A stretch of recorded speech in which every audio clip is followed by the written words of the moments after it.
நிர்மலா தேவியை குற்றவாளி என ஸ்ரீவில்லிபுத்தூர் நீதிமன்றம் நேற்று அறிவித்திருந்தது. இந்நிலையில் கல்லூரி மாணவிகளை தவறாக வழிநடத்தியது தொடர்பான வழக்கில் நிர்மலா தேவிக்கு 10 ஆண்டுகள் சிறை தண்டனை விதித்து ஸ்ரீவில்லிபுத்தூர் நீதிமன்றம் தீர்ப்பு வழங்கியுள்ளது.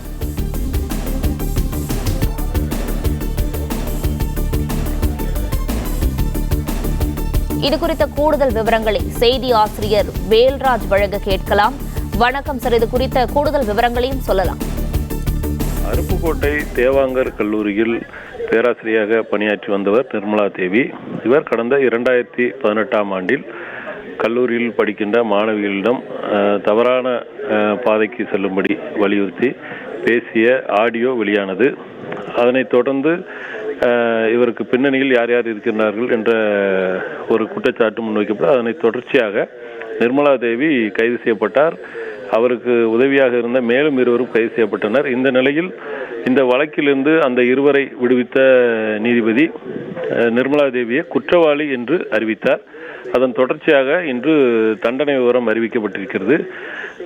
2018 கைது செய்யப்பட்டிருக்கின்ற நிர்மலா தேவி தற்போது ஜாமீனில் வெளியே இருக்கும் நிலையில் அவருக்கு நிர்மலா தேவிக்கு 10 ஆண்டுகள் சிறை தண்டனை விதித்து ஸ்ரீவில்லிபுத்தூர் நீதிமன்றமானது உத்தரவிட்டிருக்கிறது.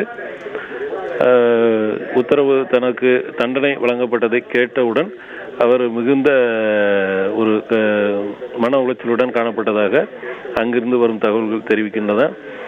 இந்த தண்டனையானது 7 ஆண்டுகள் பிளஸ் 3 ஆண்டுகள் என்ற விதத்தில் மொத்தம் 10 ஆண்டுகளாக ஸ்ரீவில்லிபுத்தூர் நீதிமன்றம் அறிவித்திருக்கிறது.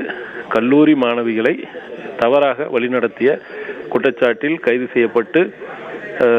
செய்யப்பட்ட பேராசிரியர் நிர்மலா தேவிக்கு 10 ஆண்டுகள் சிறை என்று தற்போது ஸ்ரீவில்லிபுத்தூர் நீதிமன்றம் அறிவித்திருக்கிறது.